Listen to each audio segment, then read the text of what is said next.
देवकी यशोदा दोनों बहिनी के दोनों सहोदर रे। ललना मिथिला गोकुल दुई नगर किताही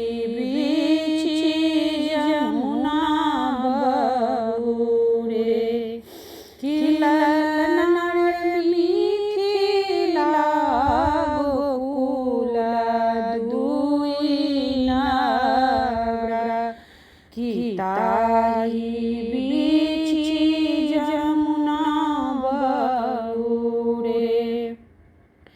एही पार देवकी नहाएला, ओही पार यशोदा रे। ललना रे दुनू के गेला बेटा की दोनों बतियाला रे। ललना रे दोनों के गेला बेटा की दोनों बतियाला रे। कुशल पूछई देवकी यशोदा मुँह मलिन किया रे। कुशल पूछई देवकी यशोदा मुँह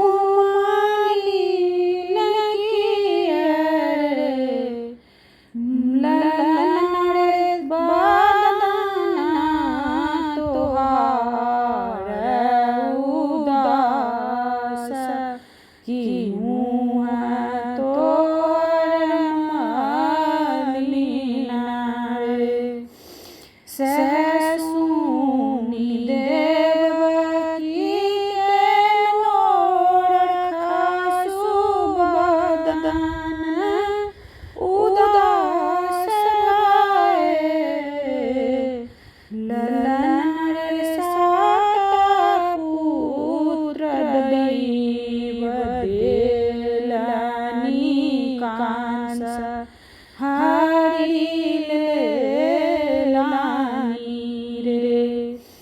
ललना रे सात पुत्र दैव देलनि कांस हरिलेलनि रे। कंस छाती नीरवंश बालक नहीं छंद तेहन वीर अवतार ले तनि करत हुनकर नासयो। ललना रे तेहन वीर अवतार रे तनि करत हुनको नासयो। पहिला मास चढ़ुआ गहना देवकी गर्भ साँरे। ललना रे मूँग कदाली नाही सोहाय केहन गर्भ साँरे। ललना रे मूँग कदाली नाही सोहाय केहन नगर भसाउरे दोसर मास चढ़ू पूसा की देवकी गर्भ साँड़े ललना रे पूषक माछीने सोहाय की देवकी गर्भ साँड़े ललना रे पूषक माछी नाही सोहाई की देवकी गर्भ साँड़े तेसर मास चढ़ माघ देवकी गर्भ साँड़े ललना रे पोखर खीरने सोहाई की देवकी गर्भ साँड़े ललना रे पौरल खीरने सोहाय की देवकी गर्भ साँड़े चारिम मास चढ़ू फागुन देवकी गर्भ साँड़े ललना रे फगुआ कपुआ ने सोहाई की देवकी गर्भ साँड़े ललना रे फगुआ के पुआ ना सोहाई की देवकी गर्भ साँड़े पाँचम मास चढ़ू चैता की देवकी गर्भ साँड़े ललना रे चैत केर माछने सोहायकी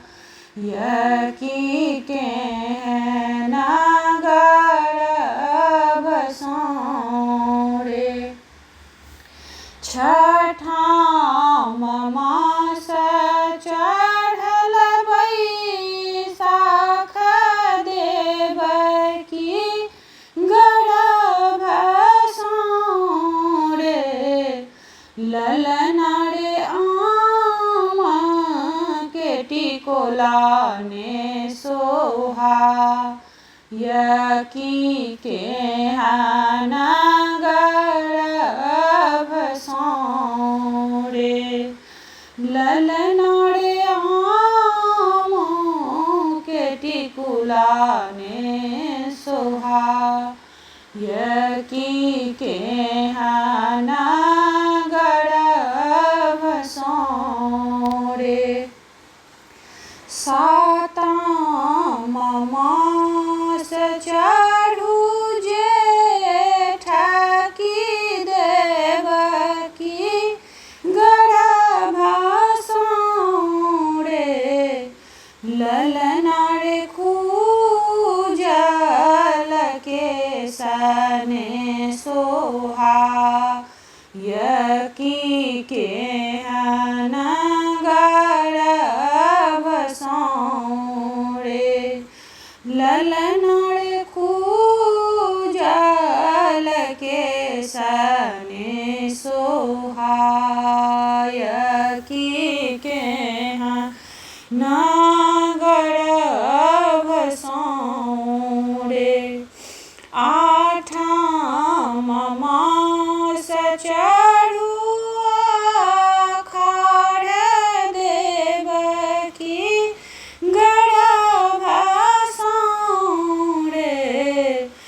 ललनाळे पाकल आमने सोहाय की केहन गर्भ सौंडे ललनाळे पाकल आमने सोहाय की केहन गर्भ सौंडे नवम मास चढ़ु सोना की देवकी गर्भ सौंडे ललनाळे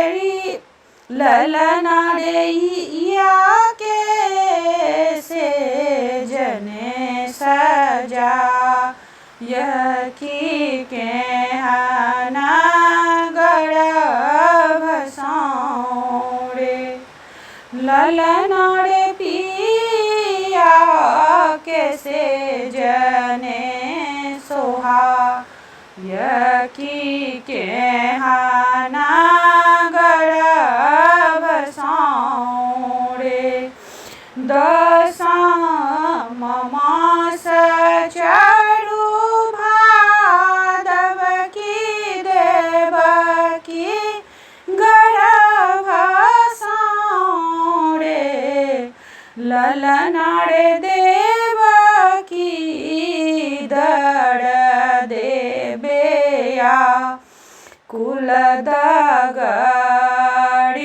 बजाय बड़े ललनाळे देवकी दड़ देबेया कुल की दगड़िन बजाय बड़े जब जनमल जदु नंदन खूजी गेला बांधन रे ललनाळे खूजी गेला वज्र के बार पहरू सब सूतल रे ललनाळे खूजी गेल वज्र के बार पहरू सब सूतल रे आज मोर देवकी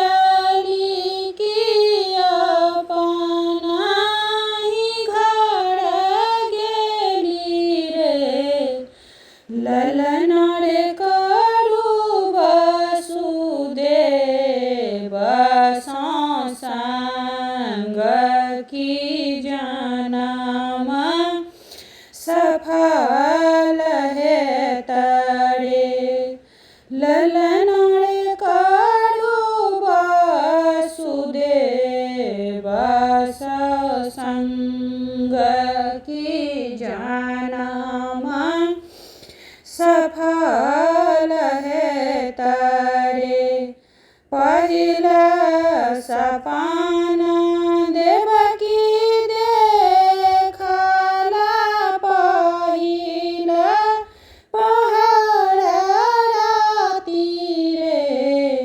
ललनाळे छोटी मोटी आमुआ के गाछ की फले फूललू बधलड़े ललनाळे छोटी मोटी आमुआ के गाछ की फले फूललू बधलड़े दोसरा सपन देवकी देखल दोसरा पहर राती रे ललनार देखल मकेरा के घौरा दुआरी बीच टांगल रे। ललनार देखल केरा का घौरा दुआरे बीच टांगल रे। तेसर सपन देवकी देखल तेसरा पहर राती रे। ललनार देखल बाँस का बीट दुआरे बीची गाड़ल रे। ललनार देखल बाँस का बीट दुआर बीच गाड़ल रे। चारिमा सपन देवकी देखल चारिमा पहर राती रे। ललनार पौरल छाछ भरी दही आचर तर झाँपल रे।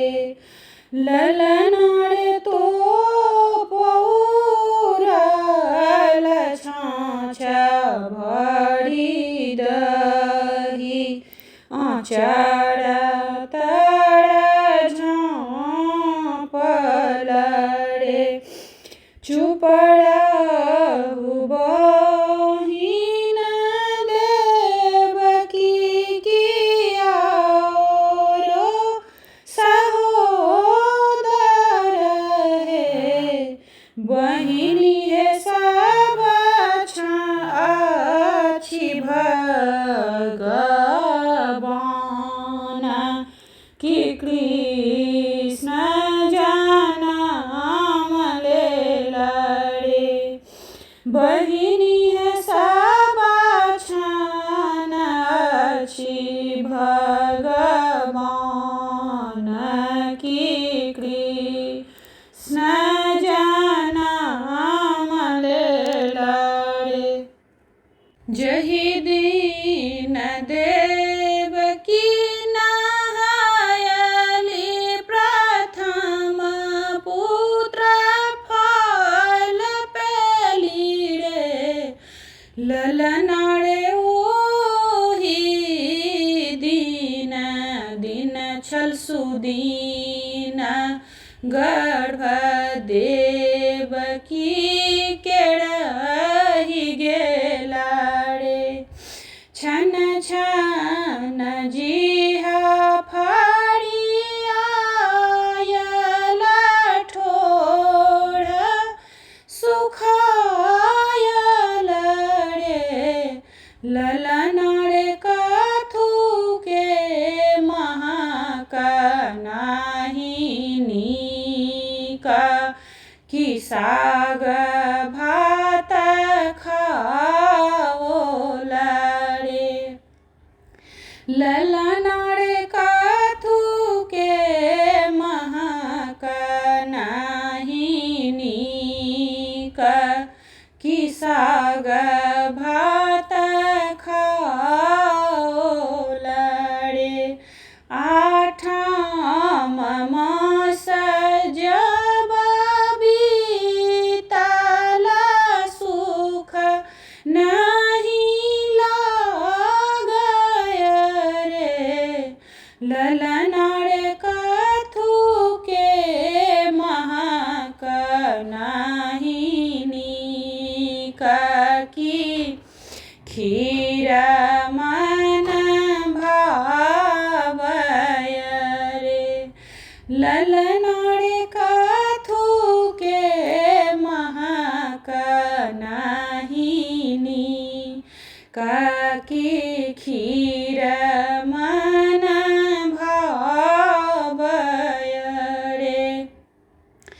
दसमारे कथु के महाकनाही